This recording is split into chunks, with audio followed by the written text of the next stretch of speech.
video is mostly for a friend of mine, Casey, on how to change a couple little pieces on a truck. We have the same truck. This is a 2008 Ford F250 Super Duty 4x4. The most important thing, it's a diesel. It's a 6.2 diesel. These diesels are great motors, but the one thing you really got to pay attention to and really getting that longevity out of these things that they're famous for is taking care of the diesel fuel and making sure it's clean. The rails and the high pressure injectors inside the motor are very finicky, and they need to be clean and perfect. The particulates that can gather there from the imperfect fuel is really what does them demise, and they're not real cheap to replace. So in keeping the fuel clean, the key is the filters, and it's got a nice fuel filter system. There's two filters that I bought here off Amazon Prime. They're not that expensive off of Amazon Prime. I don't think I paid more than I think $30, $40 for them each. It sounds like a lot, but here's the two. One goes underneath the truck, one inside. I'll show later. And I actually bought a special tool that'll make the job a lot easier off Amazon Prime. And if you think about the overall cost of these items, which were clearly less than $100, seems like a lot, but if you go to any shop and ask them to change these filters out for you, you're going to be surprised at how much any shop charges you, even your buddy's shop. I see numbers anywhere from the low 300s up to $500 just to change these two items. And so today we're going to show you how to do that. Looking at the truck here, if you come underneath here to the driver's side and just crawl underneath here to make this job easier, it helps to go ahead and get your vehicle lifted. We're crawling underneath here, and right there into the driver's side, right about where your feet would sit, right next to the frame rail is the first filter. There's a cap on it. We'll pan back here a little bit because I'm going to show you another thing here. This is the diesel fuel drain valve right there. That's where the diesel fuel will come out when you flip that switch right there. You want to empty the filter out before you change, otherwise you'll have diesel fuel all over yourself and all over your driveway. Coming back up to the engine bay, since my truck is lifted, I got to crawl up here. I hope I don't break my neck. Coming up to the engine bay, the other filter. There's the engine bay, and it's a little dirty there because it's a truck, but the other filter is right there. Now, the socket that I showed you, you can get away with using a 36mm socket, but I'll tell you, the short stature of this little device here is going to make it real easy to get into that space there, especially underneath the truck. So this is the socket here. Unfortunately, it is made in China, but oh well, you only use it for this application. I do have my Craftsman hand tool here, best hand tools ever made, and this is your only tool you really need. The other thing you're going to probably need is a bucket of OxyClean. What you want to do is you want to go get a bucket of OxyClean and take all the OxyClean, dump it all out, because you're not going to need the OxyClean. What you really need is the bucket. So here's my bucket of OxyClean. I'm going to slide it into the truck here. Here we go.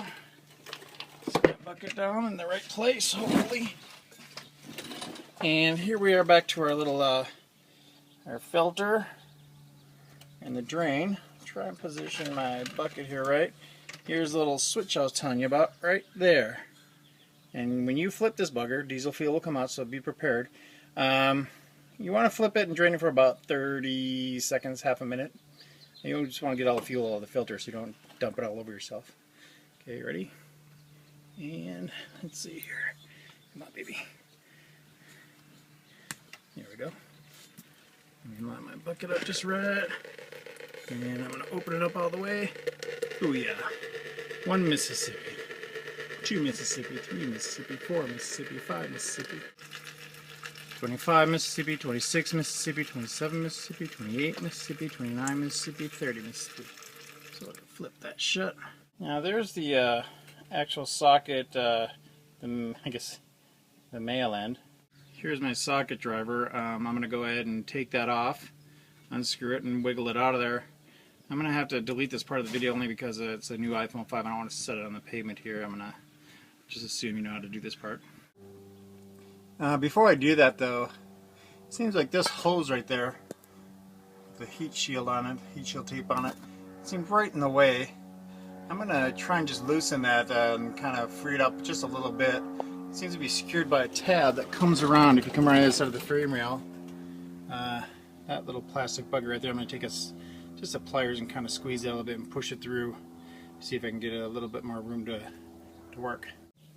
So that worked perfectly. So I'm going to take this little bugger. She got most of this, plagiarized most of this material from another gun. I'm going to push it out of the way there. Give me a little more room to work there. A lot more, so I don't have to fight with that. So here's me ratcheting this thing out a couple clicks at a time. Takes a little bit, not a lot of room to move in here. There's a little bugger in there. So I got the cap off, and there's the filter still in there. Now if I reach in there and I show this maybe, I think it should just pop right out. I'm going to put my phone away because there's some diesel fuel spilling here. I don't want to get out my new phone. So here's the old filter. Kind of nasty. All those particulates and grime and stuff that are not in my injector. I'm sure some of it got through. And here's the new filter by contrast. And one thing I want to point out is on the cap itself, there's this little O-ring right here. This is a rubber ring. That needs to come off, and most filters are sold with a new O-ring. I use only Ford Motorcraft stuff when I'm working on my Fords. When it comes to stuff like this, that's real important. So the cap was pretty nasty, but I cleaned it out really well with some good detergent-based cleaner. I use Simple Green. Then I dried it off with a air compressed air instead of a towel or anything that didn't want any particulates in there. Nice and squeaky clean. Before I slip this O-ring on into the groove, I'm going to take a little bit of oil. In this case, either motor oil or you can actually use the diesel fuel too. Diesel fuel has some oil and it's a little slippery. Just to allow it to provide a better seal, and more tighten it up, it'll keep it from binding because it's dry. I'm going to take the two and made them back up, and they snap back together. Although I can't hold the camera with one hand, they just snap back together, and it goes back in the same way you took it back out. I'm going to also put some diesel fuel on that little ring right there as I tighten it. This is where that little bucket of OxyClean that has some diesel fuel in it already helps to help lubricate up these rubber components. So after clipping those two together, what I realized, I haven't tried this, I just watch other people do this on different videos, is by just threading the filter in there alone to get through all these little areas here. It's a little bit easier than trying to put the filter with the cap component assembled together and threading that through there. So I put the filter in there, which was easy to thread in there. And what I'll do is I'll thread the cap up in there, and then right there I'll snap them together and then screw it in. It's just a little bit easier to get two smaller pieces through this little thoroughfares rather than that one big piece. And once I get that snapped together, I'll go ahead and screw it in. So there they are snapped back together, and I started my threading. I'm going to finish it with the ratchet. I'm not going to hold the ratchet and screw while I'm trying to hold my phone, but you get the idea there. It's pretty simple, just screw it back in. So there, the cap is back on with the filter. It seats real nice. You can kind of tell it's obvious when you need to stop screwing. It just basically seals right there. Make sure your diesel fuel valve is closed all the way. You should close it well when you drained it. Underneath here, the last thing we're going to do is I'm going to reattach that hose clip right there. Just slip it back through the hole there. The only thing that really makes this job hard is the fact that this part is underneath the truck, and you got to crawl under here and get everything to that confined space.